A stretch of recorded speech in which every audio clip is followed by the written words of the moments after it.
Bien, entonces el tema de hoy es el indigenismo en el Perú. ¿Ya? Y vamos a centrarnos en esta primera parte en los antecedentes del indigenismo y la obra de Ciro Alegría. ¿Ya? De tal modo que en la siguiente sesión entramos ya a hablar de Arguedas y así sucesivamente vamos a ir analizando de manera más detallada su obra Los ríos profundos. ¿Ya? No olviden, chicos, que esta es la segunda obra que nos piden analizar con más detalle en el prospecto actual, Los ríos profundos. ¿Ya? Entonces, la recomendación es que ustedes eh, puedan conseguirse el librito o un PDF y leerlo. Los ríos profundos, a diferencia del mundo de Sancho Ajeno, es una novela más corta, más eh, breve y la pueden pues, leer en corto tiempo también. ¿Ya? Bien, entonces vamos al tema de hoy, el indigenismo peruano. ¿Ya? ¿Qué es el indigenismo y qué lo caracteriza? Ya, primero, partamos de la premisa de que el indigenismo no es solamente un movimiento literario, es un movimiento cultural, ¿ya? Un movimiento cultural, ¿no? Porque abarca diferentes disciplinas, diferentes manifestaciones artísticas e intelectuales, pero que todas en conjunto, todas en común, buscan la reivindicación, ¿ya? La reivindicación y revaloración del mundo indígena o mundo andino. ¿Ya? Este movimiento va a plantear la defensa del mundo andino, va a plantear también una protesta, ¿no? En favor del indígena y va a condenar, va a cuestionar a un sistema que lo excluye, que lo degrada. ¿Ya? Para eso intervienen diferentes manifestaciones artísticas e intelectuales. Este movimiento se va a dar en, no solamente en literatura, se va a dar también en pintura. Por ejemplo, aquí, fíjate, esta imagen es un cuadro de José Sabogal, famoso pintor indigenista cusqueño, que creó pues hermosos cuadros muy realistas, muy expresivos del mundo andino, ¿no? ¿Ya? También se dio en el campo de la fotografía. Por ejemplo, acá a la derecha, fíjate, este es un clásico de la fotografía indigenista, ¿ya? Logrado por el fotógrafo Martín Chambi, cuya familia se dedica justamente a este eh, trabajo, a este arte, ¿no? De la fotografía. Y vemos ahí la imagen, fíjate, el indígena grandote, pero mira en qué condición está, todo pobre, con su ropa vieja, llena de huecos, prácticamente sin zapatos, ¿no? Siempre postergado, y aparece aquí el hombre, digamos, de cultura occidental, el criollo, que se acerca a él, que lo ves con cierta admiración, con respeto. Y justamente la idea es esa, pues, ¿no? Acercar el mundo andino y el mundo occidental, ¿no? Que se conozca, que se comprenda, que se respete, ¿no? Al indígena y su mundo, ¿no? También el indigenismo se dio en el campo de la música. Claro, en esta época, por ejemplo, se compuso esta famosa melodía del Cóndor Pasa, ¿ya? El Cóndor Pasa, que fue compuesto por el músico Daniel Alomía Robles. Daniel Alomía Robles compuso el Cóndor Pasa. ¿Quién no ha escuchado el Cóndor Pasa? ¿Sí? Todos lo hemos escuchado alguna vez, ¿no? Es una melodía eh, muy famosa, conocida incluso a nivel mundial, ¿ah? Claro. Eh, a ver, recordemos esa melodía, escuchemos la melodía.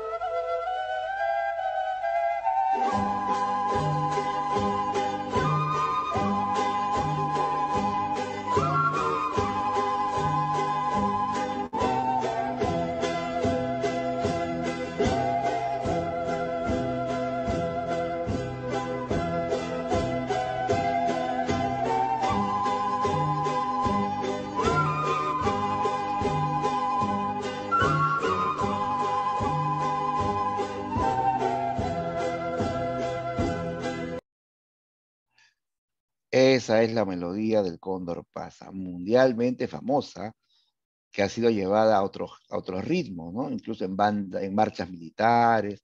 Incluso hay una versión rock del Cóndor Pasa, ¿no? De repente, algunos lo han escuchado, es una versión de Paul Simon, ¿no? Versión rock del Cóndor Pasa. Es que esta melodía, pues, es famosa, chicos. Una melodía no solamente del Perú, sino de América y de todo el mundo, ¿no? ¿Ya? Entonces, también en música se va a expresar el sentir del mundo andino. Y obviamente en literatura, ¿no? Aparecen escritores como Arguedas, Ciro Alegría, ¿no? Que van a retratar el mundo andino con mucho conocimiento de su cultura, ¿no? Entonces, todos estos intelectuales, estos artistas, van a tener en común la idea de revalorar la cultura andina, de que se conozca y se respete la cultura andina, que desgraciadamente en nuestro país, pues, está pues en una condición de marginada, incluso de olvidada y hasta de menospreciada, ¿no? Pues la tarea era revalorar la cultura andina. Ahora veamos, ¿qué caracteriza al movimiento indigenista?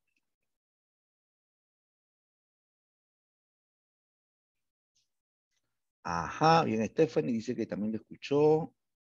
Ah, sí, por un chico boliviano. Ajá, en YouTube. Y esta melodía es peruana, pues esto lo compuso un peruano, Daniel Olomía Robles, y luego se propagó por todo el mundo, ¿no? Bien, veamos características del indigenismo peruano. Número uno, el indigenismo supera la idealización del indio. Supera la idealización del indio. O sea, eh, ya no tiene esa mirada subjetiva respecto al indio como se tenía antes. Pues. Antes al indígena, o sea, se tenía una mirada irreal del indígena. Algunos lo presentaban muy dócil, muy sumiso, ¿no? Como decían los europeos, el buen salvaje, ¿no? Y otros lo veían demasiado bárbaro, demasiado salvaje, ¿no? Entonces, esa mirada subjetiva desaparece para ahora mostrarnos una visión más objetiva, más real. Aparecen indígenas de carne y hueso, con vicios y virtudes, ¿no? Como es pues en la realidad, ¿no? Entonces ya no la visión idealizada o romántica, ¿no? De la etapa anterior, ¿no? Otra característica del indigenismo es el estilo realista y la narración tradicional, ¿ya? O sea, en esta etapa se usa la narración realista en el sentido de que se describe con detalle, ¿no? La realidad del indígena, los problemas sociales, ¿no? Eh, y se usan las técnicas pues, tradicionales del realismo decimonónico. ¿Ya? Por ejemplo, se usa el narrador que todo lo sabe, ¿no? El omnisciente, ¿no?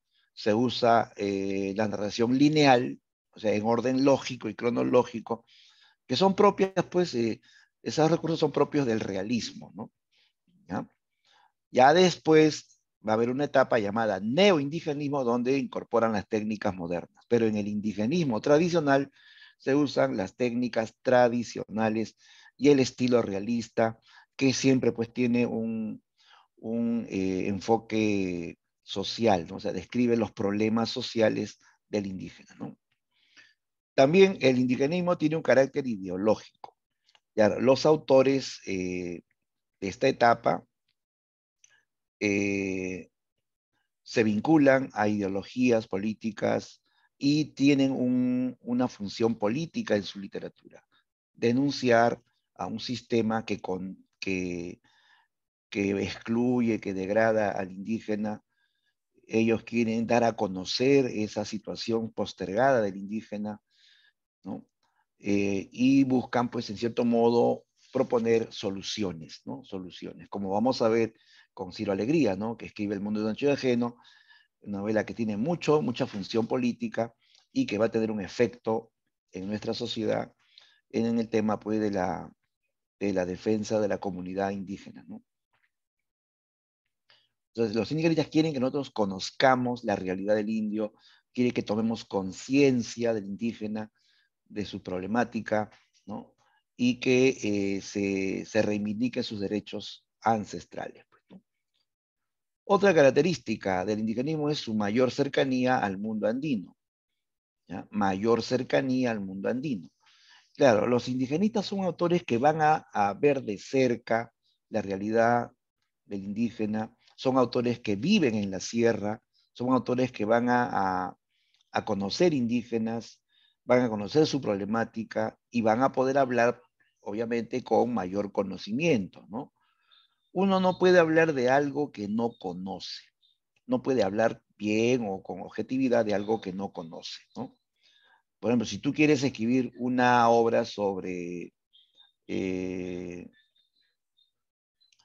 qué sé yo, el mundo de las pandillas o el mundo carcelario, no te vas a basar pues en noticias, en lo que lees en los periódicos, no, tienes que vivirlo.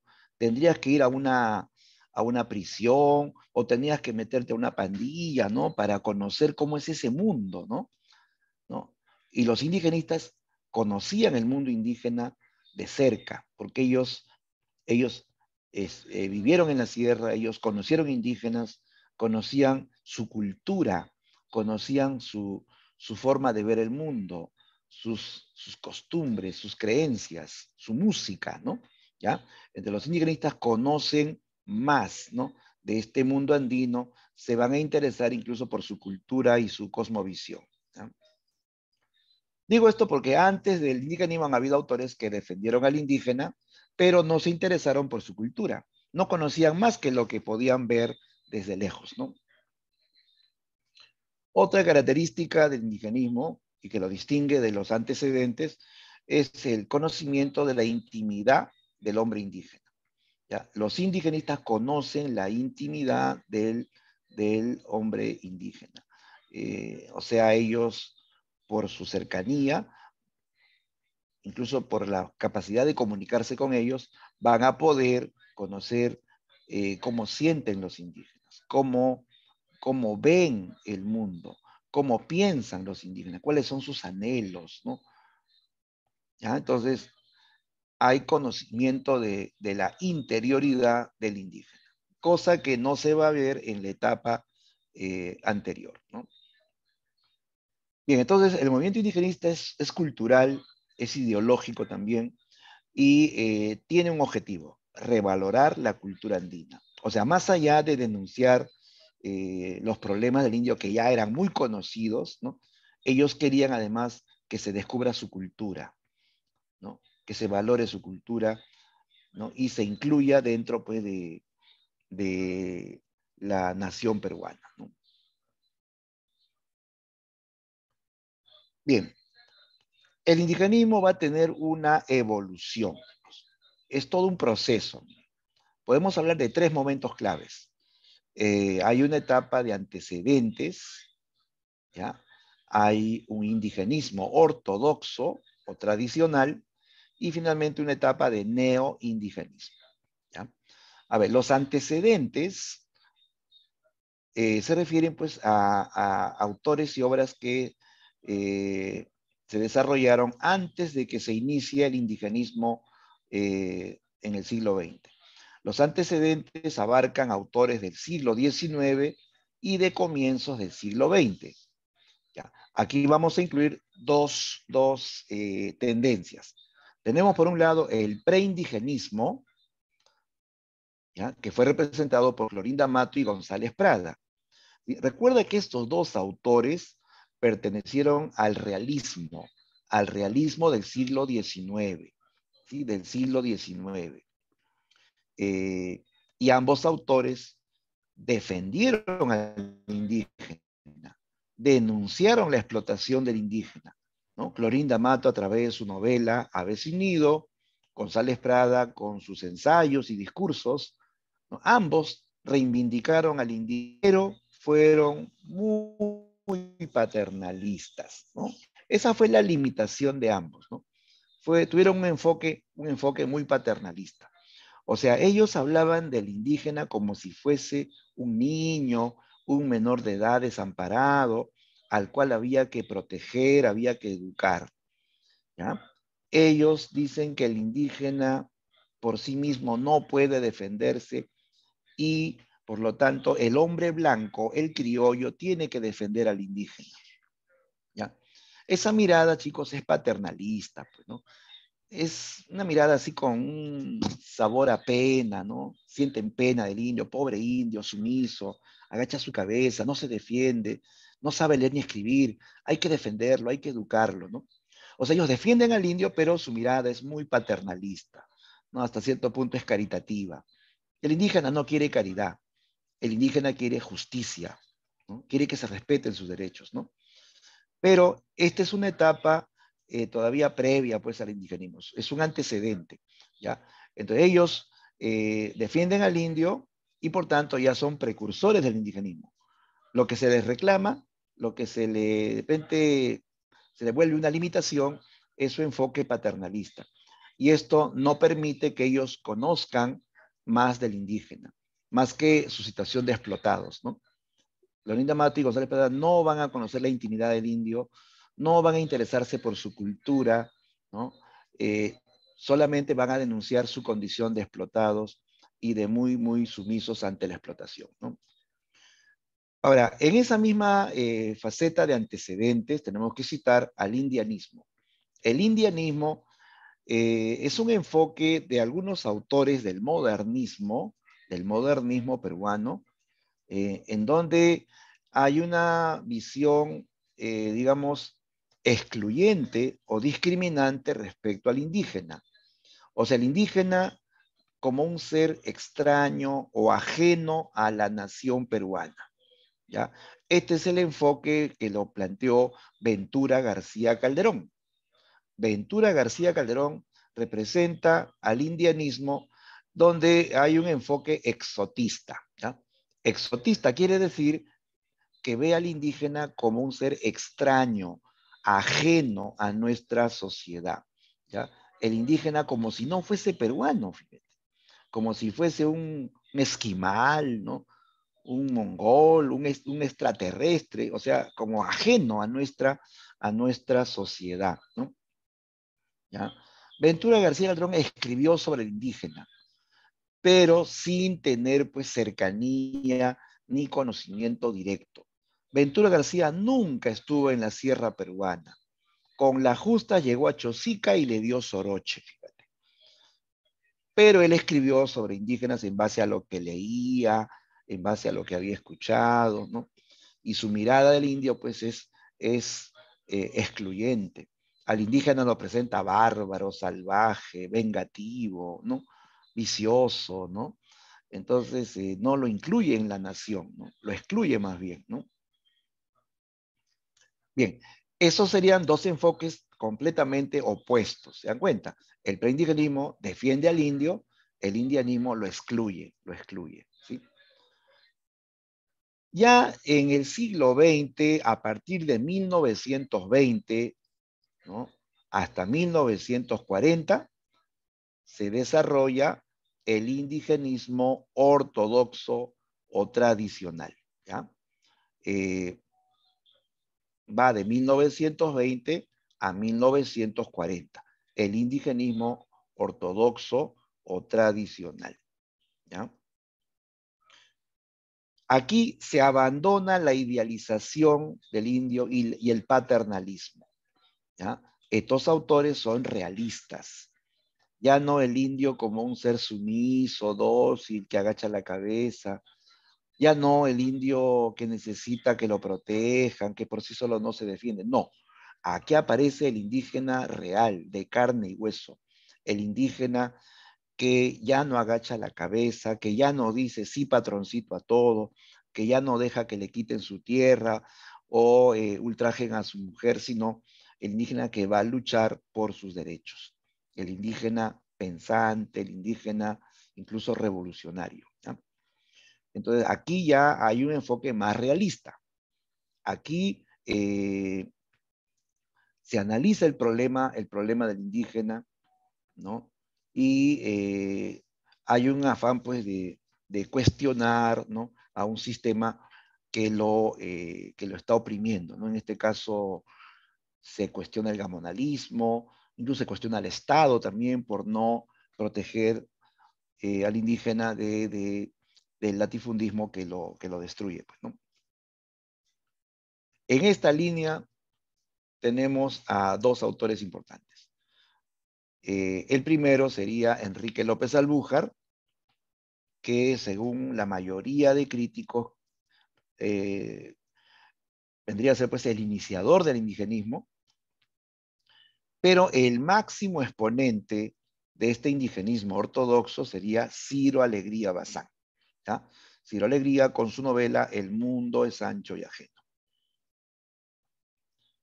Viene finalmente la tercera etapa, la etapa del neoindigenismo, el nuevo indigenismo, que comienza a desarrollarse a partir de la década del 50, ¿ya? Del 50 hasta los años 70 más o menos, ¿no?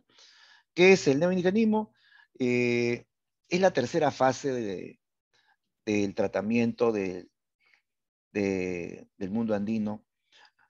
Se va a diferenciar del anterior, del indigenismo tradicional, primero porque en esta etapa los autores van a usar técnicas modernas, técnicas de la nueva narrativa hispanoamericana, ¿ya? O sea, técnicas vanguardistas. Ya no la técnica tradicional, que es narrador omnisciente, tiempo lineal, sino ahora se incorporan múltiples voces narrativas. En una novela neoindigenista puede haber narrador omnisciente, narrador testigo, narrador protagonista, o sea, múltiples narradores, ¿sí?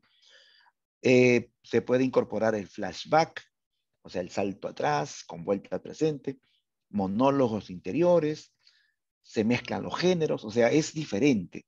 Es, es una narrativa con recursos modernos. Ya, y lo más saltante, lo más importante, chicos, en el neoindigenismo se incorpora la mirada mítica, ¿ya? La mirada mítica del hombre andino.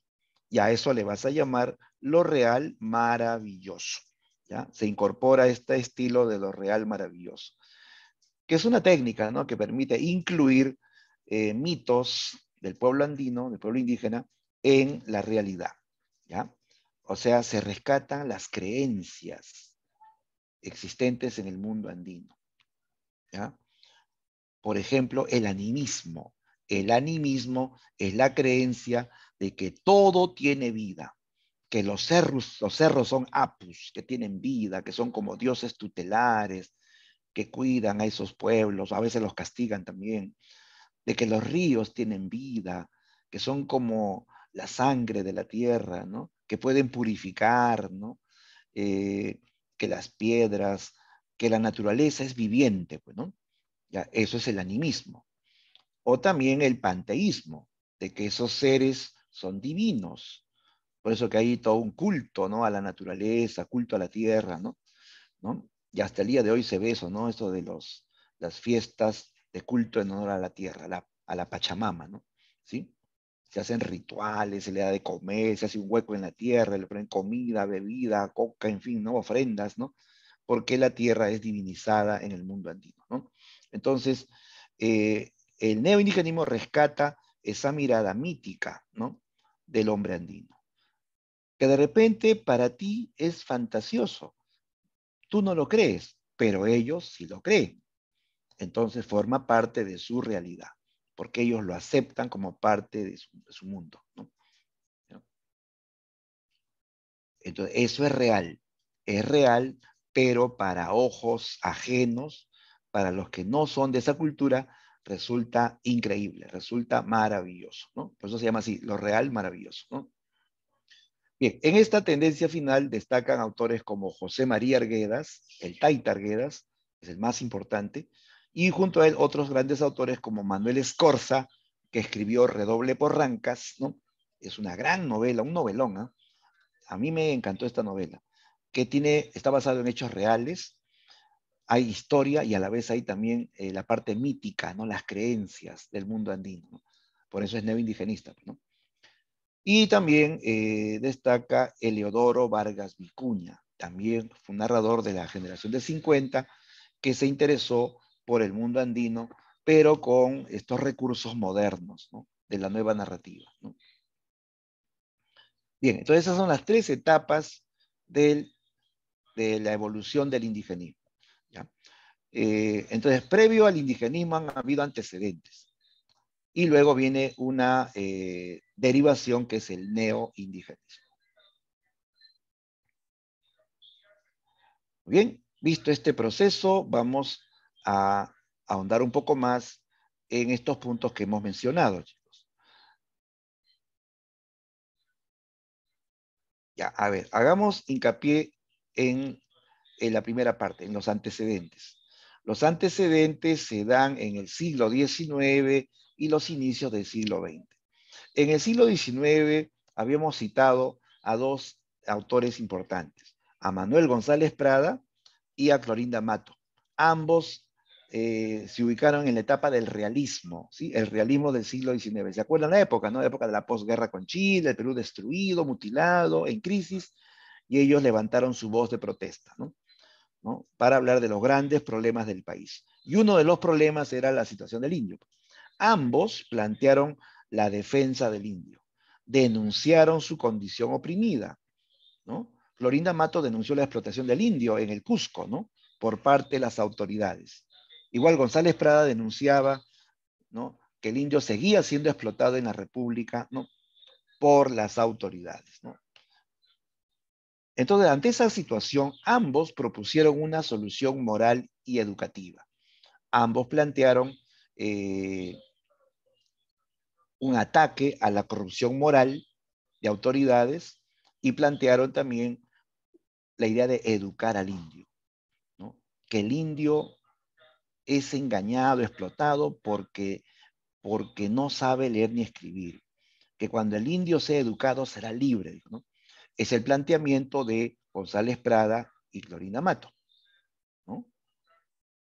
Luego veremos que aparece Mariátegui, que plantea otro punto de vista, ¿no? Que el problema no es moral ni educativo, el problema es económico, dice. El problema es la tenencia de la tierra. Eso lo vamos a ver con Mariátegui, ¿no? Pero ambos, tanto González Prada como Clorinda Mato, plantearon que la solución al problema del indio sería moral y educativa, ¿no? Ahora, la limitación, como ya habíamos mencionado, es que González Prada y Clorinda Mato no conocieron la intimidad del indio. Vieron el problema del indio de lejos.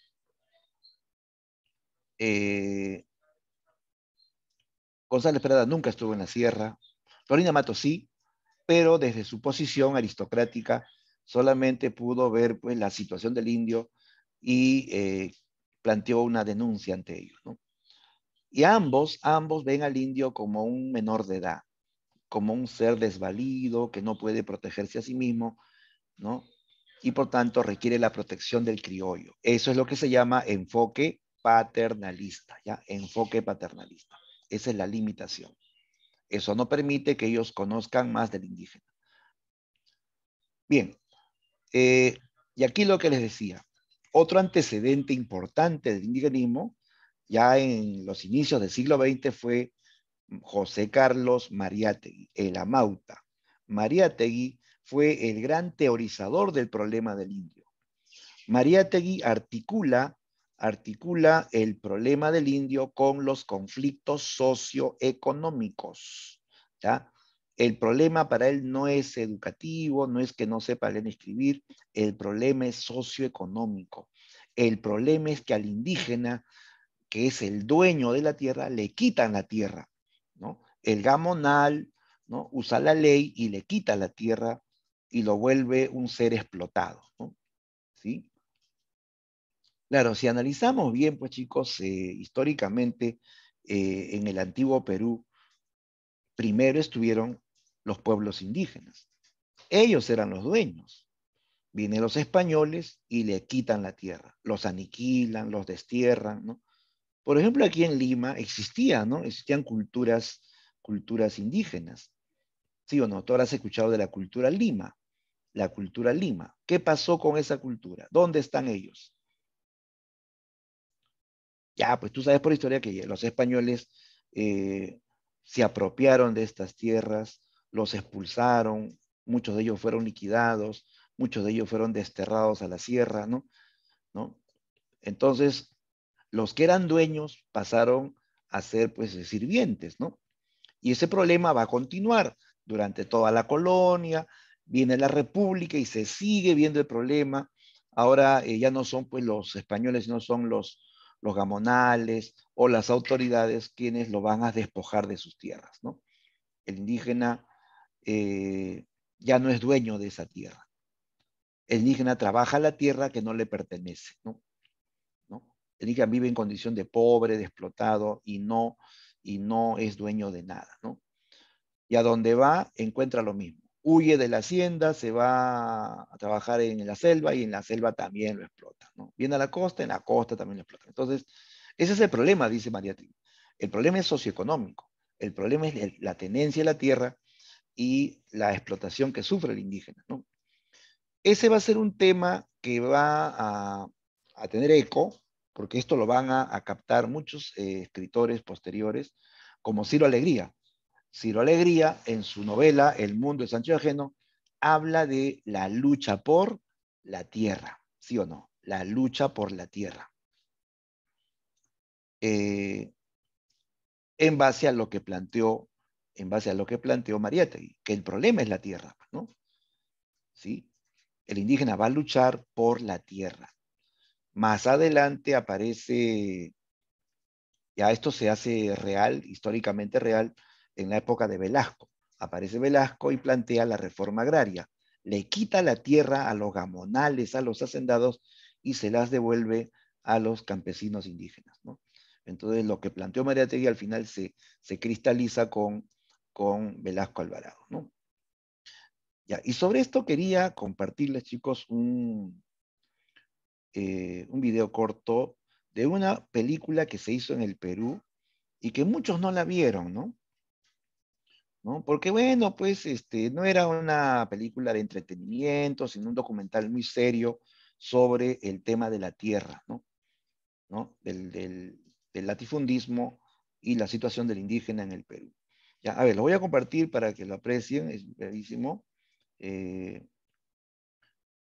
no es el documental completo, solamente es un pasaje para que se interesen y lo puedan buscar, ¿no? Eh, a ver, un ratito, ¿dónde estás?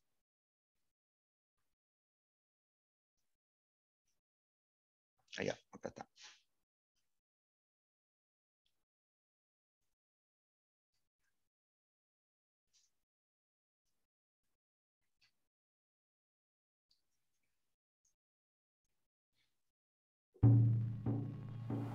My name is Fernando Graña. I am a Peruvian. I live in this state called Wando. And I would like you to share my impressions, if you come with me. This is Peru in the 20th century, but it could easily be Spain in the 18th. Una hacienda gigante, la hacienda Sil, que tenía 200.000 hectáreas. Ninguna persona tiene derecho a tener tanto. Los indígenas todavía eran esclavos en las grandes haciendas. Pasaron un noticiario sobre Wando. La mitad del cine aplaudía y la otra mitad pifiaba, pateaba. Esta guerra civil. Según el propio testimonio de Bellabón, de él se acuesta temprano, seguramente con su pijama, y alrededor de las 2 de la mañana es su hija quien lo alerta de que escucha tanques. Yo estaba en mi casa, descansando, y llaman por teléfono. Morales, ¿cómo estás? Vente acá, a Chorrillos, te estamos esperando. Y entró este gobierno que muy pronto se declaró el gobierno revolucionario de las Fuerzas Armadas y con la personalidad fuerte de Velasco, ¿no? No es que la pesca de sorpresa, el golpe de Estado, lo que la pesca de sorpresa es la ideología que trae este señor Velasco.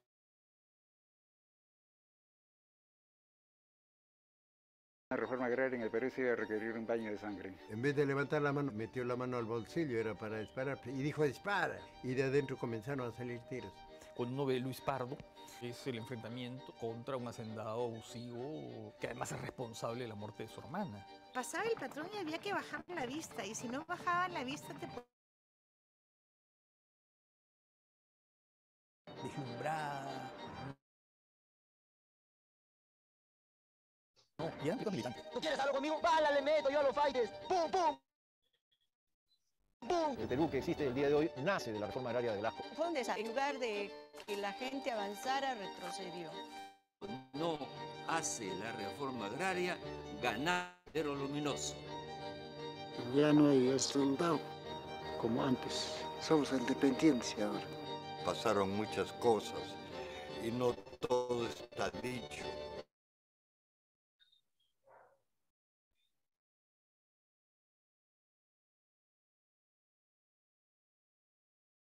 Sobre el documental titulado La Revolución y la Tierra.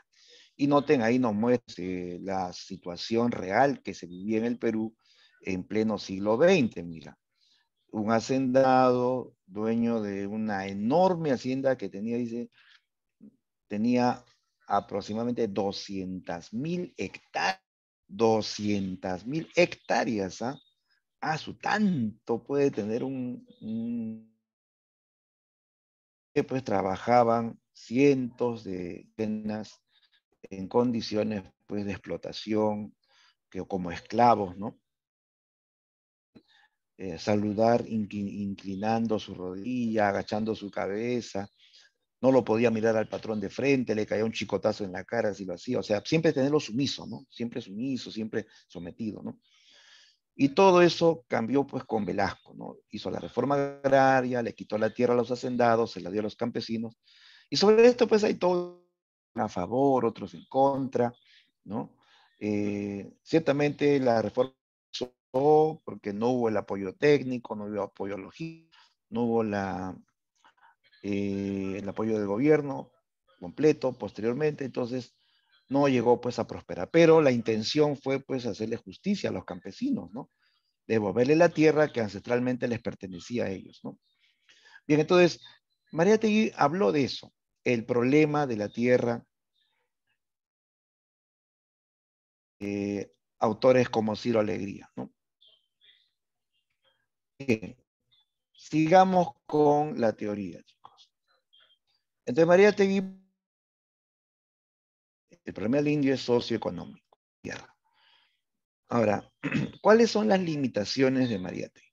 Mira, Mariátegui murió antes de que se dé el auge del indigenismo. Él no llegó a ver el apogeo del indigenismo. Mariátegui no tuvo cercanía al mundo andino. Él no estuvo en la sierra, él desconoce el quechua, no habla quechua, y por tanto no puede comunicarse con ellos, no puede conocer la intimidad del indio. ¿Ya? Esas fueron sus limitaciones, ¿no? Sin embargo, su análisis ideológico es impecable, ¿no? Es coherente, ¿no? Y por eso que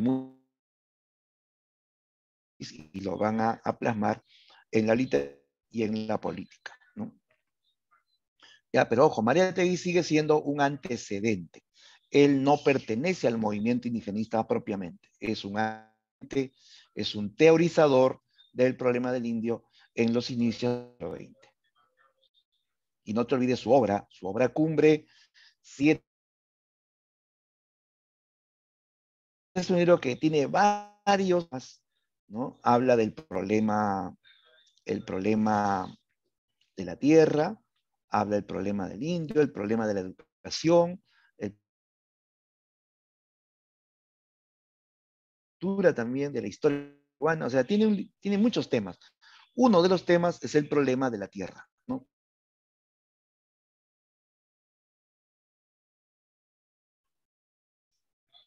Bien, y por acá les presento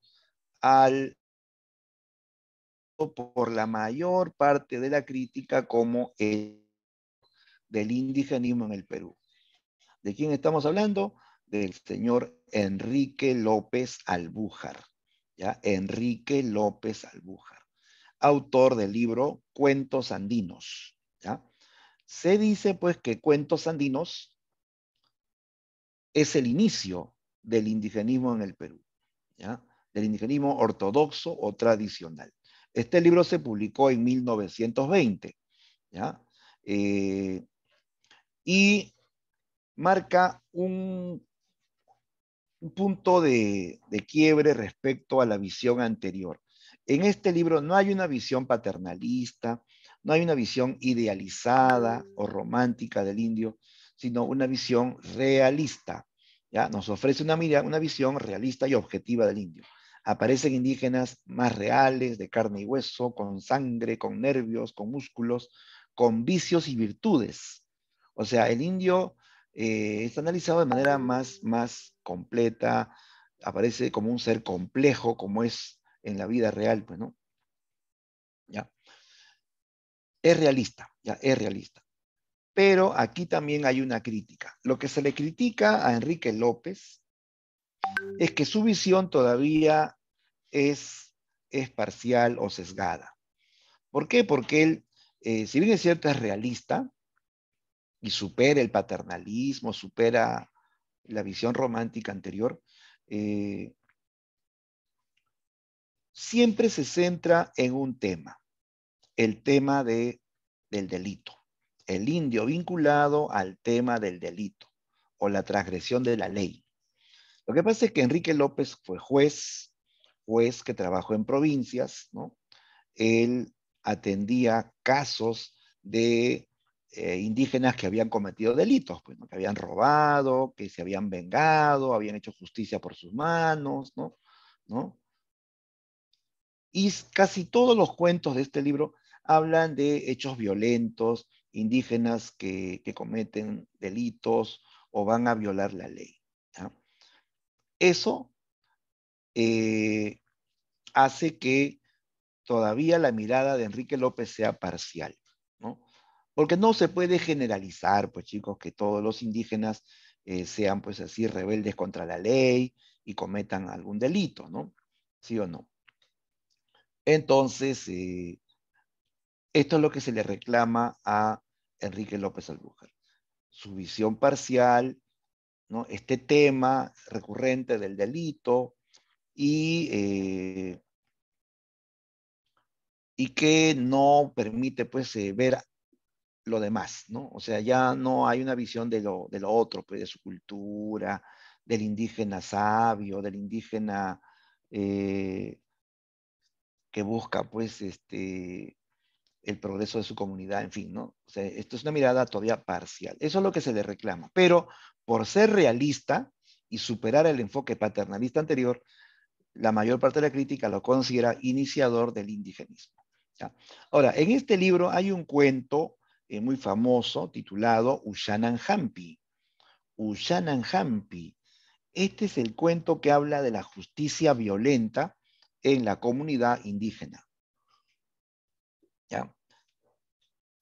Es la historia de un indígena rebelde que viola la ley de una comunidad. Su nombre es Kunsemaye, el indio Kunsemaye, que era ladrón de ganado, robaba ganado en la comunidad. Ya le habían advertido, ya le habían dado una oportunidad de que si robaba de nuevo, lo iban a botar del pueblo. ¿Ya? Lo iban a castigar y lo iban a botar, ¿no? Decían, Amasúa, no seas ladrón, decían, ¿no? Pero Kunsemaye era un alma rebelde, ¿no? Él vuelve a robar, ¿no? Se robó una vaca de un vecino y el pueblo, cansado ya de esto, dice que lo atraparon, le dieron una paliza, le pegaron y así, semidesnudo, amarrado de las manos, golpeado, lo llevaron a la placita principal del pueblo, ¿no? Donde se reúnen los más ancianos de este pueblo. Los más ancianos eran los que impartían la justicia en esa comunidad. Le llamaban los yayas. Los yayas eran como los jueces de esta comunidad. Los yayas están sentados así en una mesa con sus chullos, con sus ponchos, chachando coca, ¿no? Para tomar una decisión, ¿no? Entonces los yayas condenan a este indio bandido al destierro. Le dicen, ya te dimos una oportunidad, no lo has aprovechado, no queremos un ladrón en este pueblo. Quedas condenado al Hitarishum. Hitarishum era la pena del destierro, muy temida por los indios, porque ser desterrado era como andar muerto en vida. Fuera de la comunidad, estamos hablando pues de los Andes, de esas comunidades en las alturas, en las lejanías, ¿no? En donde fuera de la comunidad no hay nada, pues, ¿no? ¿Qué hay? Frío, soledad, hambre y finalmente muerte, ¿no? El indio le tiene miedo al destierro, entonces. Y a este indio llamado Kunsemaye lo expulsan de la tierra, ¿no? Kunsemaye se presenta pues así soberbio, ¿no? Le liberan de sus ataduras y él se cruza de brazos, así inflando el pecho, con la mirada levantada, él escucha la condena, ¿no?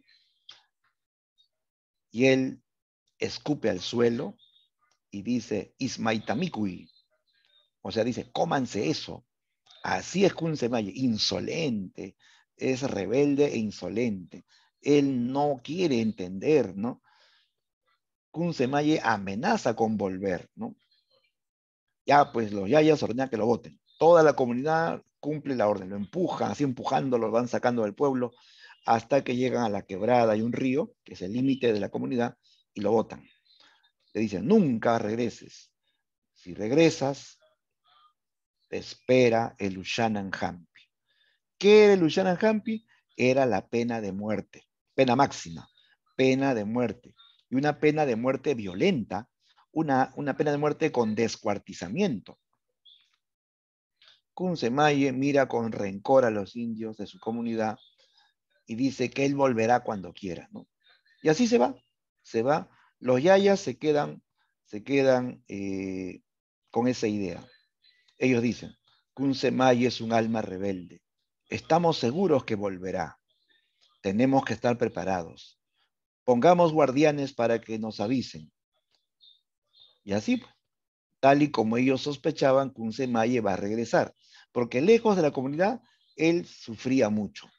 Tenía hambre, tenía frío, ¿no? Extrañaba su choza, extrañaba su coca, extrañaba a su madre, a la cual adoraba, ¿no? Así que Kunsemaye decide volver. Vuelve a la comunidad. Así escondido en la noche se mete al pueblo. Y se va directo a su choza, donde lo espera su madre. Su anciana madre lo ve entrar y lo abraza. Mi guaguita, le dicen, debes tener hambre, y le sirve de comer, ¿no? Pero los guardianes que estaban puestos para vigilar lo han visto y avisan a los yayas y a toda la comunidad que Kunsemaye ha vuelto al pueblo. Entonces los yayas autorizan para que se cumpla el Ushanan Hampi. Y así un grupo numeroso de comuneros indígenas portando machetes, cuchillos, hachas, van a perseguir a Kunsemaye. Kunsemaye escucha los gritos de la gente que viene, ¿no? Y él se prepara para enfrentar. Agarra su escopeta vieja y se va a enfrentar a los comuneros, ¿no? Él huye y va disparando, ¿no? Va matando a sus hermanos de raza. En pocos minutos acabó con una docena de indígenas, ¿no? Y así lo acorralaron en la placita del pueblo, ¿ya? Kunsemaye amenazaba con volarle los sesos al primero que se acerque. Entonces, uno de los comuneros, con un pañuelo en mano, se acerca, así como en son de paz, ¿no?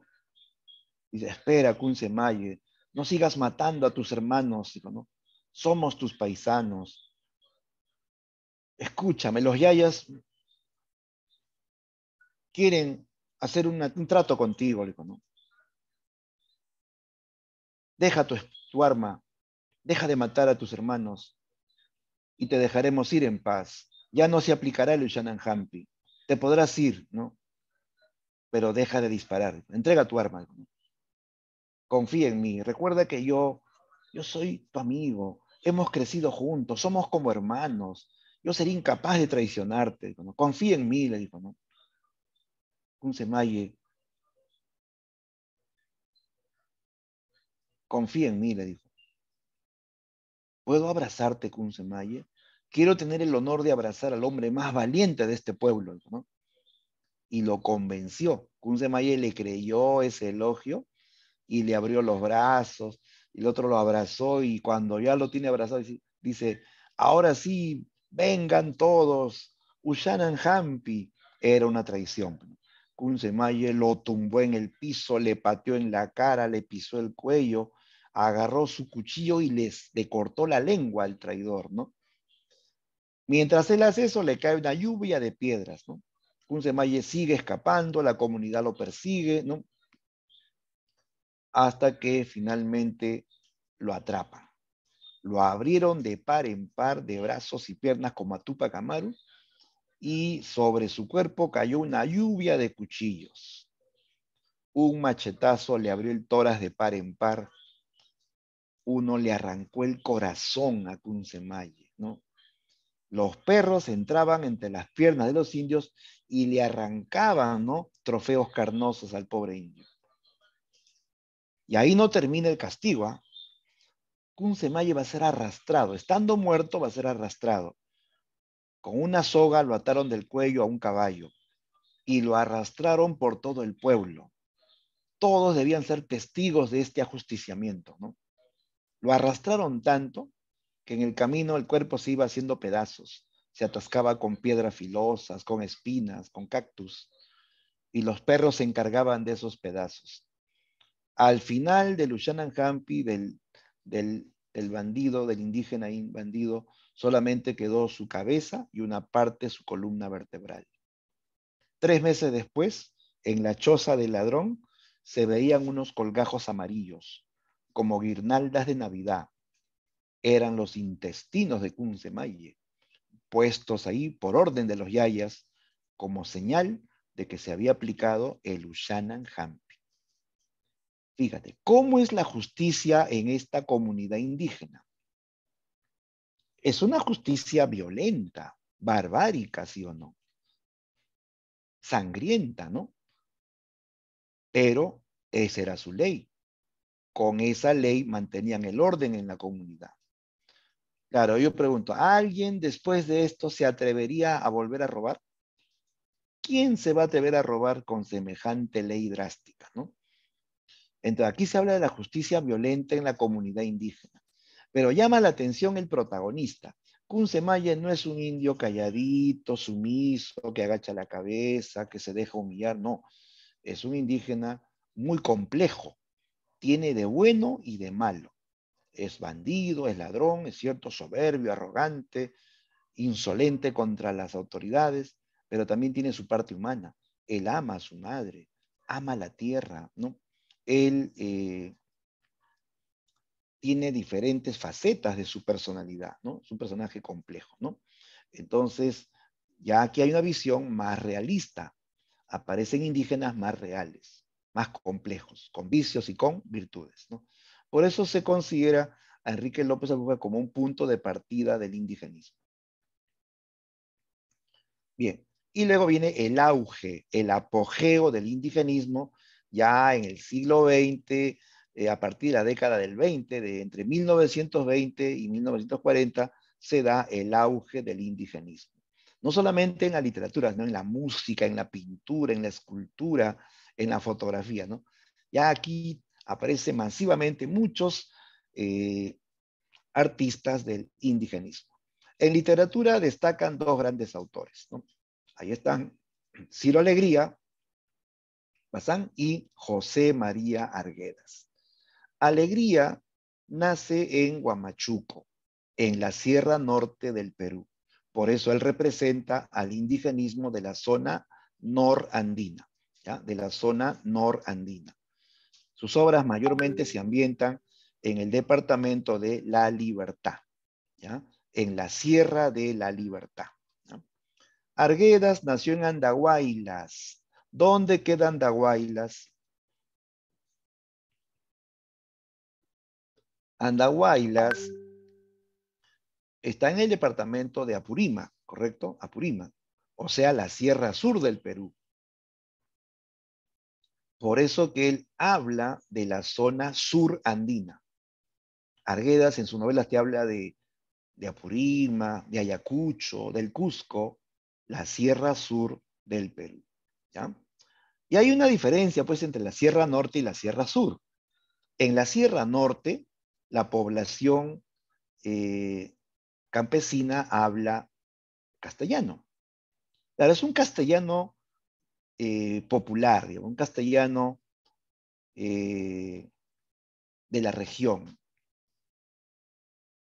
En cambio, en la Sierra Sur, la población habla quechua, ¿ya? Habla quechua. Por eso que Arguedas también habla quechua. Alegría habla castellano, ¿no? Arguedas habla quechua y castellano. Arguedas va entonces, a captar el quechua en sus novelas y en sus cuentos, y en sus poemas también. Él escribió tanto en castellano como en quechua. Y cuando escribe en castellano, escribe un castellano quechuizado, con influencia quechua, ¿no? Es más, en el norte, o perdón, en el sur, hay una cultura más mítica. En el sur hay muchas creencias, muchos mitos. En el norte, no tanto. Por eso que Arguedas capta también esa cultura mítica de la Sierra Sur del Perú, ¿ya? Entonces, esto es importante resaltar las zonas. Alegría capta la realidad del indígena norteño, ¿no? Que habla castellano, ¿no? Que lucha, ¿no? Contra las injusticias de los gamonales. En el sur, Arguedas capta, pues, ¿no? El quechua, la cultura quechua, los mitos, ¿no? Todo eso va a ser algo propio de Arguedas, distinto de Alegría, ¿no? Pero ambos en común conocen la subjetividad o la intimidad del indio. Ambos conocen el pensamiento mítico del hombre andino. O sea, ellos saben más que los antecedentes, saben más que González Prada, que Clorinda Mato, incluso que Enrique López Albújar, ¿no? Ellos conocen la intimidad del indio, ¿no? Porque ellos vivieron en la sierra, ellos vivieron de cerca el mundo andino. Ellos conocían, ¿no? Sus problemas, conocían su forma de sentir y pensar, ¿no? Bien, entonces ellos representan el auge del indigenismo, ¿ya? Ahora digan, profe, yo he escuchado que Arguedas representa también al neoindigenismo.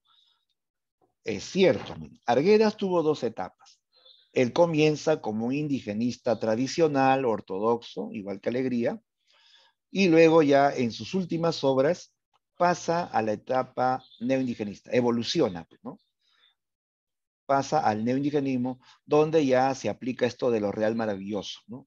Los mitos incorporados a la realidad, ¿ya? Eso sería ya en su segundo momento. Arguedas tuvo dos etapas, indigenista ortodoxo y neoindigenista. Bien, de Arguedas nos vamos a ocupar la próxima semana. Hoy vamos a terminar, chicos, comentando un poco más sobre Ciro Alegría para notar, pues, el enfoque de Alegría y la diferencia con Arguedas, ¿no? Y ahí está, Ciro Alegría Bazán. Ciro Alegría Bazán, él es el máximo exponente del indigenismo ortodoxo, ¿ya? Máximo exponente del indigenismo ortodoxo o tradicional. Y como ya dijimos, él representa al indigenismo de la zona norandina por la procedencia del autor, ¿no? Él nació en Huamachuco, en una gran hacienda, la hacienda Marcabal Grande, ¿no? O sea, él era de familia terrateniente, ¿eh? Él no era pobre, era un hombre de familia acomodada. Su padre fue un próspero hacendado, su padre tenía incluso ascendencia irlandesa, apellidaba Alegría Lynch, ¿no? Lynch es un apellido extranjero, ¿no? ¿Ya? Entonces, él nació en una hacienda en la Sierra Norte del Perú. Él vio desde niño, ¿no? La realidad indígena. Él jugaba con niños indígenas en la hacienda. Él conoció la historia de muchos indígenas, ¿no? Y él incluso va a participar en la cuestión política también, ¿ya? Que le permite, ¿no? Justamente plantear, pues, una solución política también respecto al indígena, ¿no? Ahora, Alegría tuvo buena educación, él estudió en el mejor colegio de Trujillo, en el Colegio San Juan, San Juan de Trujillo, donde tuvo como maestro, como profesor, nada menos que a César Vallejo. ¿Sí? Ciro Alegría fue alumno de César Vallejo en el Colegio San Juan. Luego Alegría ingresa a la Universidad de Trujillo, que en ese tiempo era pues una institución donde estudiaban hijos de hacendados nomás, ¿no? Ya él estudió en la Universidad de Trujillo y siendo estudiante él se une a las filas del partido aprista. ¿Ya? Él va a militar en el APRA. En el APRA de los inicios, pues cuando el APRA era el APRA, ¿no? El APRA de Víctor Raúl Haya de la Torre.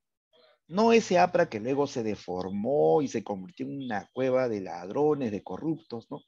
¿No? El APRA de los inicios, ¿ya? Él se unió al APRA, muy jovencito, siendo un estudiante universitario, se unió al APRA.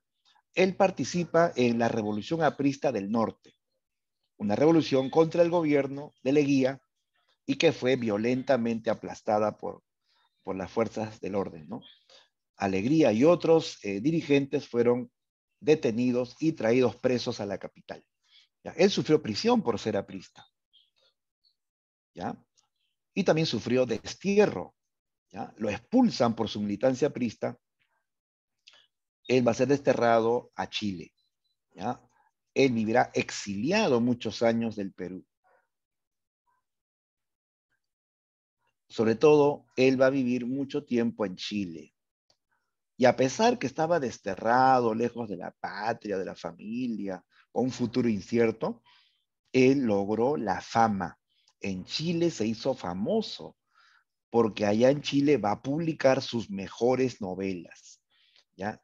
Gracias también al apoyo de algunos intelectuales chilenos que confiaron en él, en su talento.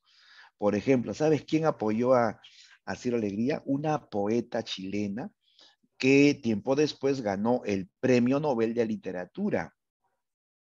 ¿Qué poeta chilena ganó el Premio Nobel de Literatura? A ver, ¿quién lo dice? A ver, Mariluz nos comenta. ¿Alumno de quién? Ah, ya. Ciro Alegría era alumno de César Vallejo. Ya, fue alumno de César Vallejo. Ya, a ver, había preguntado, ¿qué poeta chilena ganó el Premio Nobel de Literatura?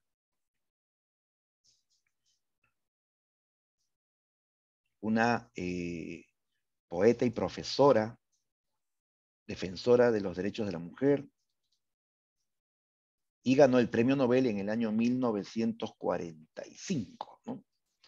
¿Alguien la reconoce? ¿Alguien la ubica? ¿No la recuerdan? Se llamaba Gabriela Mistral. Gabriela Mistral. ¿Han oído de ella o no? Gabriela Mistral, poeta chilena que ganó el Premio Nobel. Ya pues, Gabriela Mistral apoyó a Ciro Alegría. Y así como ella, otros intelectuales lo apoyaron. Así Alegría pudo conseguir trabajo de periodista en Chile, pudo escribir sus libros. Incluso en una época se enfermó, él le dio tuberculosis, ¿ya? Y en ese tiempo, ya cuando se recupera, unos escritores chilenos le dijeron, Ciro, queremos que participes en un concurso, tú tienes talento, ¿no? No te preocupes por trabajar, nosotros te vamos a mantener, te daremos una pensión mensual para que vivas dignamente y te dediques solamente a escribir. Y así Ciro Alegría escribió en Chile El mundo es ancho y ajeno, ¿ya? El mundo es ancho y ajeno, que ganó el primer puesto en el concurso latinoamericano de novela, ¿ya? Y esa novela lo hizo famosísimo. Esa novela se tradujo a varios idiomas, esa novela se leía en muchos países de habla hispana y de lengua extranjera también. Alegría se convierte en el más famoso escritor peruano de la década del 40, ¿ya? Por el mundo es ancho y ajeno, ¿no? Y así, pues, ¿no? Alegría, aparte publicó La Serpiente de Oro, que es una gran novela también, igualmente Los Perros Hambrientos. Todas estas novelas ganaron premios en Chile y a nivel internacional. Alegría logra la fama estando desterrado, ¿no? Bien, entonces, por algo dicen, no hay mal que por bien no venga, ¿no? En esta época tan difícil para él, desterrado, él logró la fama, el éxito, ¿no? Bien, ahora veamos, ¿qué caracteriza la narrativa de Ciro Alegría? Por acá, dice, su narrativa retrata la lucha del hombre andino. Sí, él habla en todas sus novelas de indígenas que luchan contra las injusticias del latifundismo, del feudalismo moderno, ¿ya? Luchan contra los abusos del gamonal, luchan contra la corrupción de autoridades, ¿no? Y además se habla del indio que lucha contra la naturaleza, ¿ya? Contra la naturaleza agresiva. Claro, la sierra es hermosa, tiene paisajes impresionantes, pero también la naturaleza andina es muchas veces agresiva. Claro, hay huaicos, aluviones, sequías, lluvias torrenciales, en fin, ¿no? O sea, el hombre indígena va a tener que luchar para sobrevivir en épocas de desastres naturales, ¿no? ¿Qué más? Otra característica de su narrativa, Alegría incorpora el dialecto castellano andino del norte, ¿ya? En sus novelas, él capta el dialecto castellano de la Sierra Norte. Es castellano, pero es un castellano popular, es un castellano de la región, ¿sí? Por ejemplo, tú lees El mundo es ancho y ajeno, ¿no? Y vas a poder captar cómo habla el campesino del norte, el indígena del norte.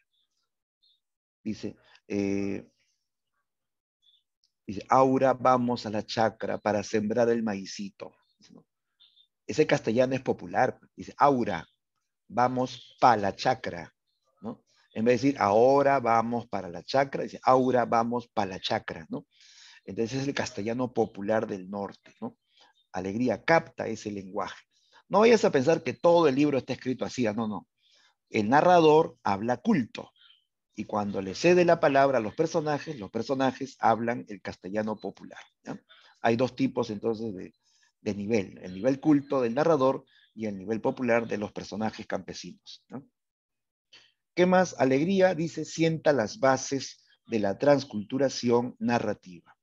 ¿Qué es esto de transculturación narrativa? Consiste en rescatar las tradiciones, las costumbres de los pueblos, en este caso los pueblos indígenas, pero utilizando técnicas modernas, ¿ya? O sea, él comienza ya poco a poco a usar algunas técnicas novedosas, sobre todo en el mundo de Sancho y Ajeno, ¿no? Luego comienza a interpolar historias, comienza a hacer evocaciones del pasado, ¿no? O sea, él ya comienza a dar los primeros pasos en esto que será las técnicas modernas o técnicas de vanguardia en la novela, ¿ya? Al comienzo es muy tradicional, pero ya en el mundo de Sancho Ajeno comienzan ya a incorporarse algunas técnicas modernas, ¿no? Por eso dice, sienta las bases de la transculturación narrativa. Bien, y ahí tenemos las tres novelas principales de Alegría, La Serpiente de Oro, ¿no? Donde nos habla del río Marañón, ¿no? La serpiente no es de verdad, es una metáfora del río Marañón. Los perros hambrientos, una novela muy conmovedora, muy dramática, que habla de la sequía y el hambre en los Andes del Perú, ¿no? Y la mejor novela, sin duda, pues es El mundo es ancho y ajeno, ¿no? Ya, por acá brevemente comentemos la temática del mundo es ancho y ajeno. Ya, primero digamos que esto es una obra de género épico, porque narra una historia, es novela por su gran extensión, y formalmente emplea el narrador omnisciente, que todo lo sabe, que todo lo ve, sabe hasta lo que piensan los personajes, ¿no? El tiempo es lineal, abarca varios años de historia que avanzan en orden lógico y cronológico, o sea, el tiempo es lineal, ¿no? Esta novela ganó el Premio Latinoamericano de Novela en 1941, ¿ya? Un premio que se organiza en Estados Unidos y que viene acompañado de $200,000, ¿ya? Aparte que el libro va a ser traducido a varios idiomas y Ciro Alegría va a tener pues, ganancias, ¿no? Entonces él era pues como Vargas Llosa en esos tiempos, ¿no? Un autor internacional, un autor que era leído en muchos países, ¿no? Bien, esta novela nos presenta un escenario andino, como toda novela regionalista o indigenista, tiene que ubicarse en un espacio andino, ¿no? Los escenarios que aparecen en este libro son la comunidad de Rumi, ¿no? Comunidad indígena de Rumi, la hacienda Humay, ¿no? Del gamonal Álvaro Amenábar, y también se habla de la meseta de Yanañahui, lugar del destierro para los comuneros de Rumi, ¿no? Los temas centrales en esta novela son, uno, la lucha por la tierra, ¿sí? Lo que dijo Mariátegui, que había que luchar por la tierra, que la solución al problema del indio era recuperar la tierra, y para eso tenía que haber revolución, lucha, ¿no? Entonces, en esta novela, el pueblo de Rumi se enfrenta a un gamonal por la tenencia de la tierra, ¿no? Otro tema complementario es la ley al servicio de los gamonales. Claro. Chicos, ¿qué es un gamonal? ¿Ah? ¿Qué es un gamonal?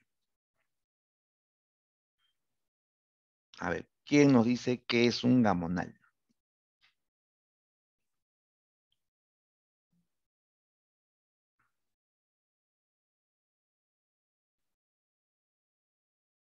A ver, ¿alguien puede comentar qué es un gamonal?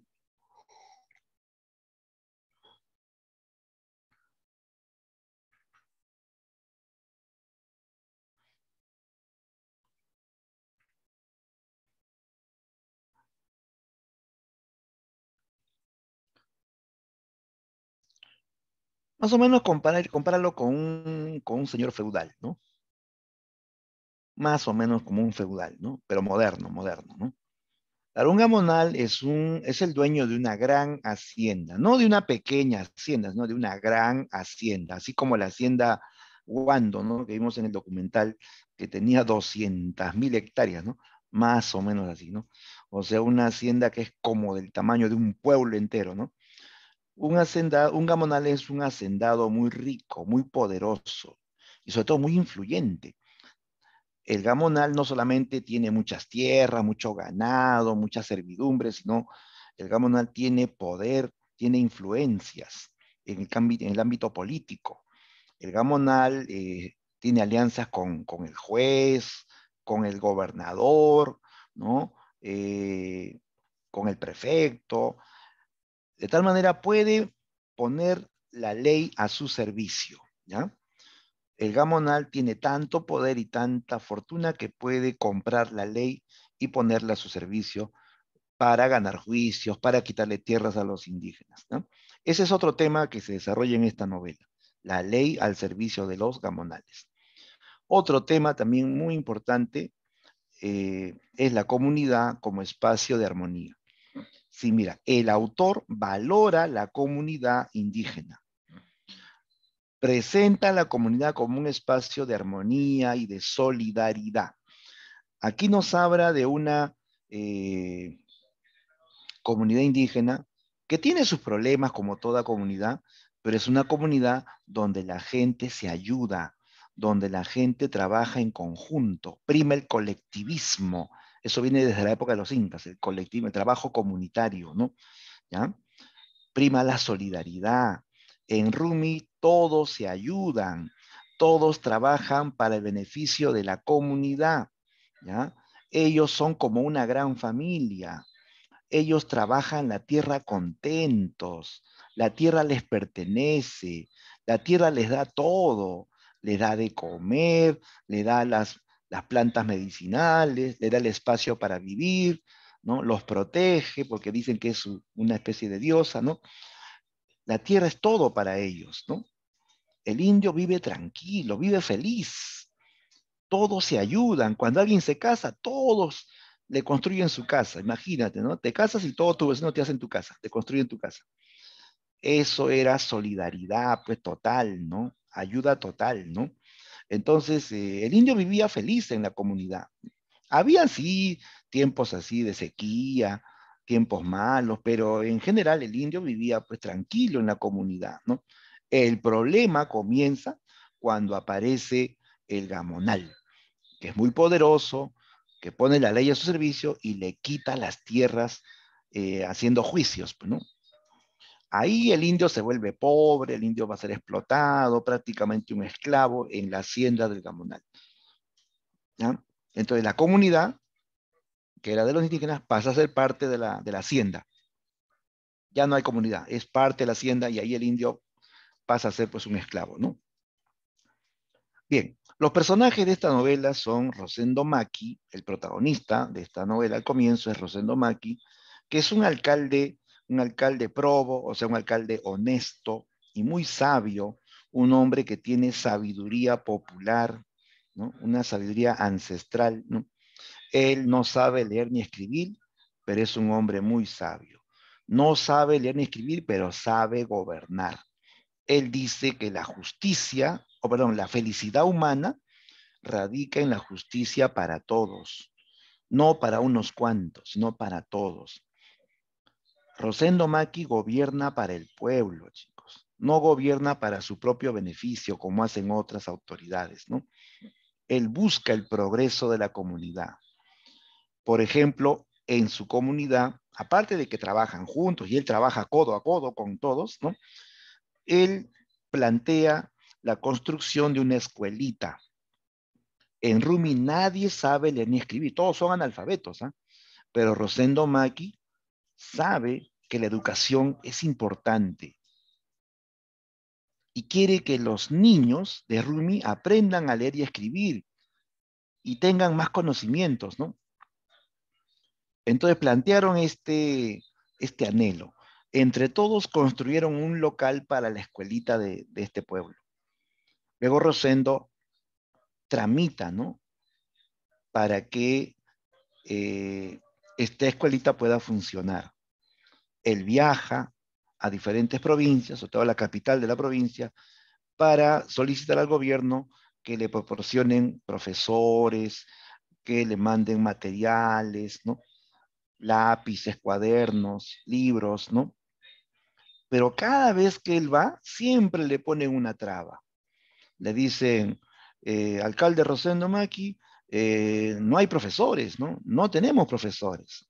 Hay libros, hay cuadernos y lápices, pero no hay profesores, ¿no? Regrese después, ¿no? Rosendo no pierde la esperanza. Tiempo después regresa y le dicen, alcalde, ahora sí hay profesores, pero ya no hay cuadernos, ni libros, ni lápices. Tiene que esperar, ¿no? Y así siempre le ponían peros, ¿no? Y Rosendo no dejaba de luchar para que Rumi tenga una escuelita, ¿no? Él buscaba el progreso de la comunidad. Entonces el alcalde admirado por su pueblo, porque es un hombre honesto, trabajador y busca el progreso, pues, ¿no? De todos, ¿no? ¿Ya? Desgraciadamente Rosendo Maki en esta historia es eliminado. A él lo van a matar, sí. A un hombre que era honesto, justo, ¿no? Laborioso, lo mataron, chicos, lo mataron. Por defender a la comunidad lo mataron, ¿no? Benito Castro, él es el hijo de Rosendo Maki, ¿no? Hijo adoptivo, ¿ya? Él nació en Rumi, pero se vino a Lima. Siendo un adolescente, huyó de Rumi, vagó por muchos pueblos durante años, hasta que de tumbo en tumbo llegó a Lima. Él no sabía leer ni escribir. Él va a trabajar como obrero en la mañana, en la tarde, y en la noche estudia en una escuela nocturna. Benito Castro aprendió a leer, a escribir, aprendió a hacer cálculos matemáticos, aprendió de historia, de filosofía, le enseñaron de la Revolución Rusa, de la Revolución Mexicana, y así Benito Castro aprendía muchas cosas en la escuela, ¿no? Después, en su trabajo, él va a participar en el sindicato. Habían algunos líderes que hablaban de derechos, de luchar por sus derechos laborales, ¿no? De hacer marchas, de hacer huelgas, en fin, ¿no? Benito participa en todo eso. Y Benito, ya instruido, ¿no? Con muchos conocimientos, vuelve a Rumi, ¿ya? Y él va a desatar la rebelión de Rumi. Él va a luchar contra los abusos del Gamonal, ¿ya? Y va a morir luchando por la comunidad también. Este otro personaje, Álvaro Amenábar, él es el gamonal, el dueño de una gran hacienda, la hacienda Humay, ¿no? Es el típico hacendado arbitrario, abusivo, déspota, que pone la ley a su servicio para quitarle las tierras a los comuneros, ¿no? Bismarck Ruiz es el abogado que traiciona a la comunidad lo contrata para que lo defienda en el juicio que le hace el gamonal a la comunidad, pero Bismarck Ruiz se deja sobornar por el gamonal y se pone al servicio de él, ¿no? El Fiero Vázquez es un indio bandolero, es un asaltante de caminos, tiene su banda de asaltantes, todos armados, ¿no? Es el terror de los hacendados, ¿eh? Él le roba a los ricos y le da lo que roban a los pobres, ¿no? Y esto nos recuerda a un personaje legendario, ¿sí o no? El Fiero Vázquez es comparado con el Robin Hood, ¿no? Europeo, él es el Robin Hood peruano, ¿no? El que le roba a los ricos y se lo da a los pobres, ¿no? También participa Nasha Shuro, que es curandera y agorera, y es la que cura con hierbas medicinales, ¿no? Con pócimas. También ella predice el futuro. Es la que vaticinó la destrucción de Rumi, y se cumplió su vaticinio, ¿no? Bien, esta gran novela, chicos, habla de la lucha por la tierra. Una comunidad que fue destruida por el gamonalismo. Amenábar representa el gamonalismo arbitrario. Él le hace juicio a la comunidad, él corrompe la ley, ¿no? Y gana el juicio. Le quita las tierras a los comuneros. Rumi pasa a ser parte de la hacienda. Él dice, si quieren permanecer, trabajen para mí y no les faltará comida, ¿no? Pero eso sí, no hay pago, no hay salario. El pago es vivir en la tierra, ¿no? El indígena de Rumi es despojado, ¿no? Los expulsan de la tierra. Ellos no pueden hacer nada ante las fuerzas armadas que los desalojan, ¿no? Y se van a vivir a otro lugar. Buscan otro lugar para volver a surgir, ¿no? Y se van a Yanañahui, que es una meseta que queda en los Andes, en las alturas, ¿no? Rumi era un valle fértil, donde la tierra era generosa. En cambio, en Yanañahui la tierra era más infértil. Aparte, el clima era más agresivo, hacía mucho frío, había heladas, ¿no? Los rayos caían hasta el suelo, los cóndores pasaban volando por el costado de la gente, ¿no? Era un lugar así muy agreste, ¿no? Entonces, ahí ellos comienzan a construir sus chozas, comienzan de nuevo, ¿no? Y el gamonal otra vez les hace juicio. Le dice que esas tierras también le pertenecen. Lo que él quiere finalmente no son tierras. Él quiere esclavos para su hacienda. En su hacienda él tiene una mina de plata, tiene una plantación de coca. Él necesita gente para trabajar allí, ¿ya? Por eso les dice, si quieren volver a la tierra, trabajen para mí, ¿no? Entonces, en esto en medio de todas estas injusticias, Rosendo Maqui está defendiendo siempre a la comunidad. Él va y se enfrenta al gamonal, va a la hacienda del gamonal y le reclama, ¿no? De algunos robos que han habido en la comunidad. Y por meterse en la hacienda del gamonal y querer llevarse unos toros que le pertenecían a la comunidad y que habían sido robados por el gamonal, el ladrón acusa de ladrón al inocente. El gamonal, Amenábar, llama a la policía y ordena que lo detengan, que le entraba a robar. Lo acusa también de haber mandado a matar a su alcalde, perdón, a su abogado. Lo acusa de recibir también delincuentes en su pueblo. Y así a Rosendo Maqui se lo llevan preso. Y en prisión lo mataron a golpes. La comunidad se queda sin líder, desaparece en el cuerpo de Rosendo Maqui, nadie pudo verlo, dijeron que lo enterraron de emergencia. En medio de todas estas injusticias llega Benito Castro de Lima a Rumi. Y él es el que va a proponer la rebelión de Rumi, de luchar por la tierra, luchar por la vida, por la libertad, ¿no? Todos lo siguen, se arma una guerrilla, atacan la hacienda, ¿no? Amenábar pide refuerzos a la gendarmería, se produce finalmente una gran batalla, ¿no? Benito Castro arenga a sus guerrilleros a luchar hasta morir, a luchar por la tierra, por su familia, por el futuro, por la libertad, ¿no? Hizo un discurso muy conmovedor, me hizo recordar la película Corazón Valiente, ¿no? Cuando William Wallace arengó a su ejército a luchar por la libertad, ¿no? Y así Benito Castro arengó a sus tropas a combatir hasta morir, ¿no? Benito Castro lucha, muere luchando por la comunidad. Finalmente se produce una masacre, los indígenas son acribillados a balazos, son derrotados, ¿no? Benito Castro, malherido, avisa a las mujeres que huyan, y las mujeres serán testigos de cómo matan a Benito Castro. Entre varios gendarmes le disparan, le caen balas por detrás, por adelante, por todas partes. Benito Castro muere defendiendo a la comunidad. Finalmente, las mujeres, con horror, con espanto, ven la masacre, y la mujer de Benito Castro, Marguicha, como enloquecida, no hace más que repetir una pregunta, una y otra vez, ¿no? ¿A dónde iremos? ¿A dónde? ¿A dónde? No había respuesta para esa pregunta, porque para el indio pobre el mundo es ancho, pero es ajeno. O sea, ya no le pertenece. El mundo es inmenso, el Perú es inmenso, pero ese Perú no le pertenece al indígena, se lo quitan y el mundo se vuelve ajeno, ¿no? Él trabaja una tierra, pero esa tierra no le pertenece. Era su tierra, era de él, pero se la quitaron. Esa tierra ahora es ajena para él, ¿no?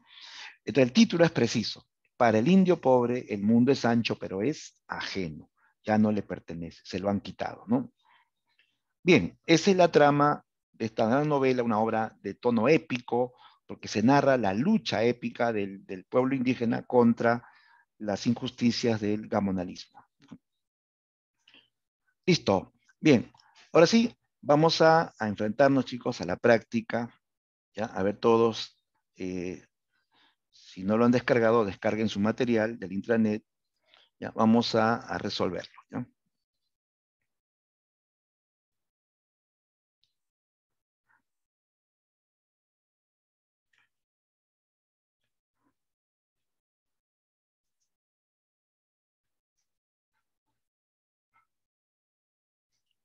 Ya, entonces voy a compartir el material para comenzar la solución, ¿ya? Ya, a ver, confírmame si se ve en mi pantalla la práctica, el indigenismo peruano.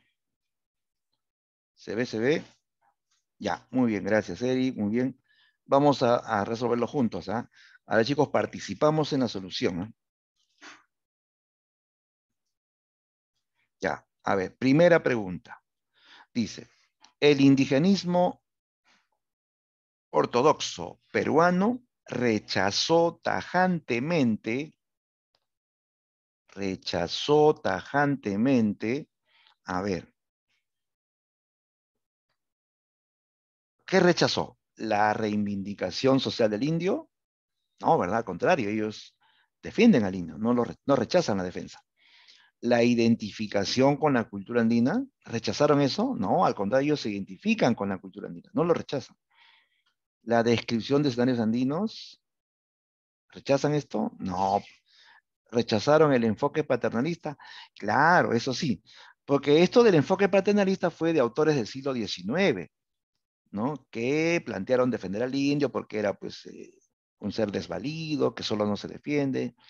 Ellos no quieren seguir con esta visión paternal, es que era como sentir pena nomás del indio, pues, ¿no? Defienden al indio, pero hay mucho sentimentalismo, ¿no? Mucha caridad por el indio. Eso no es lo que quiere el indio, quiere justicia, pues, ¿no? Y entonces la clave aquí es la D, dijiste la D, bien, correcto. Ajá, muy bien, Mariluz, muy bien, Eric, esa es la clave. 2. La principal crítica que se realiza a la narrativa de Enrique López Albújar es... La principal crítica a la narrativa de Albújar. Claro, dijimos que él es visto como un autor ya de visión realista, pero, hubo un pero, ¿no? Hay una limitación también en él, ¿no? Ya, a ver, ¿cuál sería la crítica que se le puede hacer a la narrativa de Enrique López Albújar?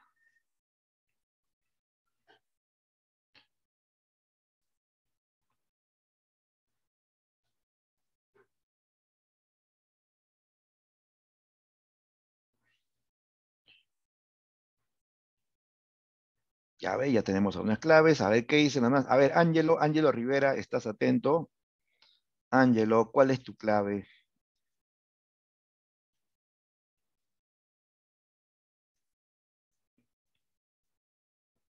Daniel Portilla también, si tienes ya tu clave, lanza tu clave. Yanela, ¿estás atenta, Yanela?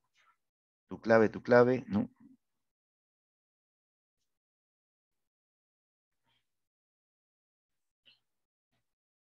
Ya. ¿Qué crítica se ha hecho a la obra de Enrique López, no? A ver, ya nos dicen por ahí, algunos me dicen profesor, es la D, por ahí me dicen la A. Vamos a ver, ¿ya? Su narrativa es demasiado fantástica. Enrique López Albújar es fantasioso en sus obras. No, él es realista, chicos. Eso es justamente lo, lo rescatable de su obra, que es realista. Nos habla de indígenas reales, indígenas con toda su complejidad, con vicios y virtudes, ¿no? No es realista, pero no es fantasioso, es realista. Sus personajes son personas de carne y hueso muy verosímiles, pero esto es lo que se rescata más bien de su obra, no es lo que se critica, ¿ya? Sus técnicas corresponden al realismo decimonónico, se le critica por eso, por escribir con técnica tradicional del realismo decimonónico. No, no es eso, sino también criticarían a Ciro Alegría, ¿no? La D, solo conoce una parte del indígena, no profundiza en su subjetividad. Es cierto, chicos. Recuerda que Enrique López tiene una mirada parcial, conoce una parte del indio, del indígena rebelde, del indígena que ha cometido por ahí un delito, ¿no? Que se ha enfrentado a la ley, ¿no? ¿No? O sea, indígenas que cometen delitos, ¿no? Y esto es una mirada parcial, ¿no? No interioriza mucho en la subjetividad del indio, ¿no? Esa sería la clave, ¿no? La D, ¿ya? Su mirada todavía es parcial, ¿ya? Solo conoce una parte del indio. ¿Listo? Bien, vamos a la pregunta 3. La 3 dice, con respecto a los antecedentes del indigenismo, marque la alternativa que completa correctamente el siguiente enunciado. En los 7 ensayos de interpretación de la realidad peruana, José Carlos Mariátegui vincula el problema del indio con los conflictos socioeconómicos, aunque su enfoque es limitado, pues, claro, Mariátegui también fue un gran teorizador, pero también tuvo su limitación, ¿no?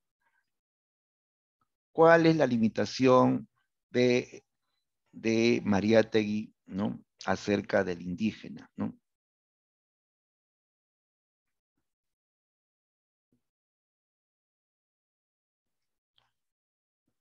Bien, Ángelo, correcto, Mariluz, la respuesta es la A.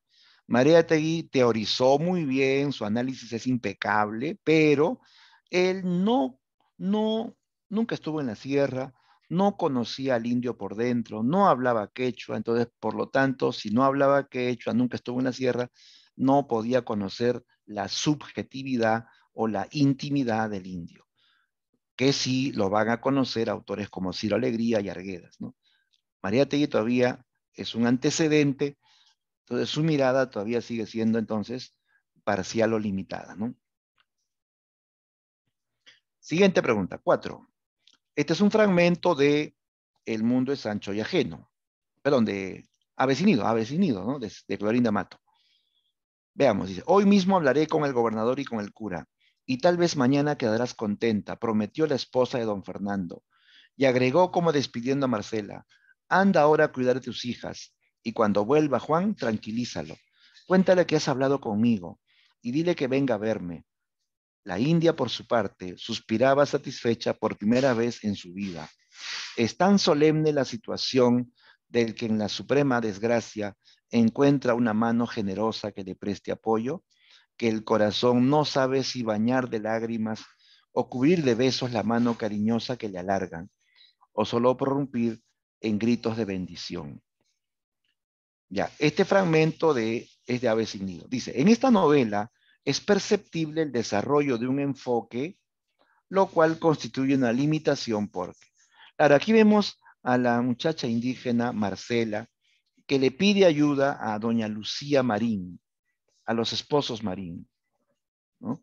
Y ellos deciden ayudarlo en un momento muy dramático en que su esposo se quiere suicidar por las deudas, en que su hijita ha sido secuestrada, ¿no? En que ellos no tienen ni qué comer, ¿no? Entonces ellos lo ayudan, estos criollos lo ayudan. Entonces la muchacha indígena no sabe cómo agradecer, ¿no? Se arrodilla, besa la mano, no sabe si llorar, dar gritos de bendición, porque es la primera vez que alguien les tira la mano para ayudarles, ¿no? Entonces, eso es lo que se llama enfoque paternalista, pues, ¿no? El indio necesita de la protección del criollo, del blanco, ¿no? Por sí solo no puede defenderse, ¿no? Ya, entonces la clave efectivamente era la C de cerebro. ¿Ah? Muy bien Mariluz, perfecto, esa es la clave. Hagamos la 5.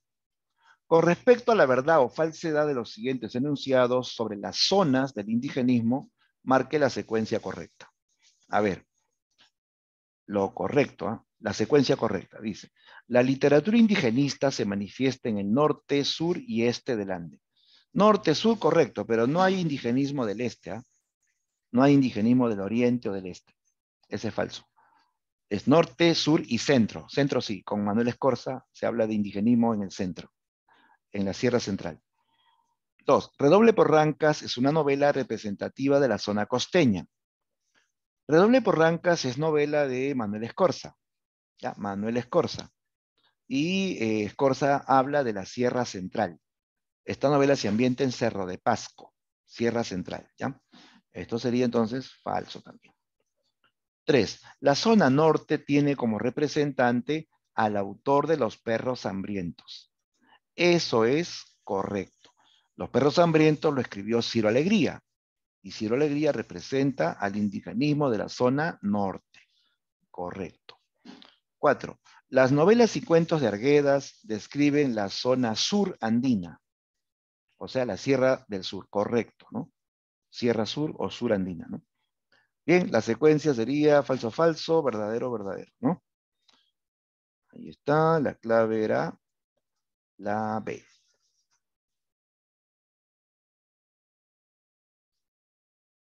Ya está, clave B. Siguiente pregunta, 6. Escritor y magistrado considerado por una parte de la crítica como el iniciador del indigenismo con su obra Cuentos Andinos. Directo, ¿ah?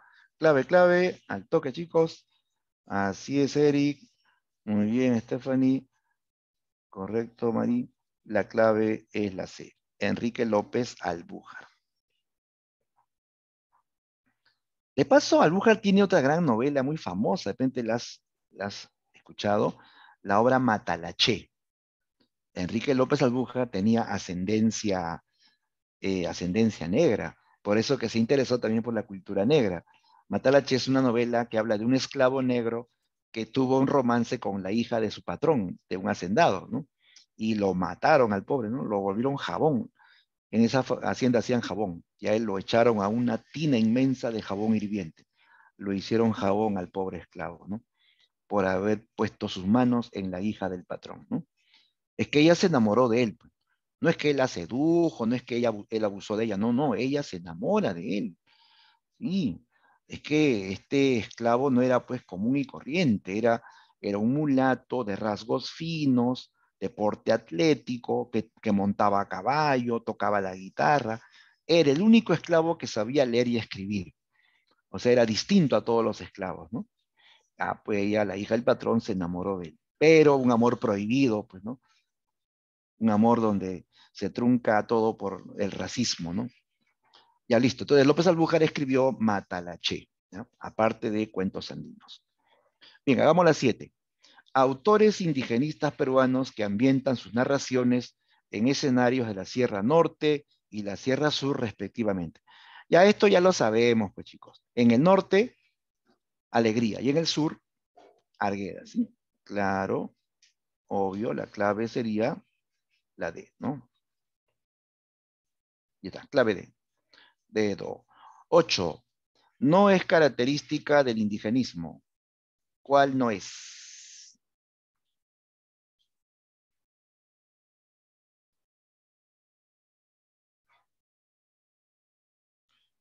Ya pues habíamos dicho que el indigenismo no tiene visión paternalista, ¿no? Esa visión es de los antecedentes de González Prada, de Florinda Mato. En el indigenismo se supera esta visión paternalista. ¿Listo? Entonces clave C de cerebro. No te olvides que el indigenismo es una variante del regionalismo, ¿eh? Este regionalismo que habla de la realidad campesina en toda América Latina incluye al indigenismo en los países andinos, ¿no? Listo. 9. El indigenismo en el Perú se desarrolló en dos momentos, el indigenismo ortodoxo y el neoindigenismo.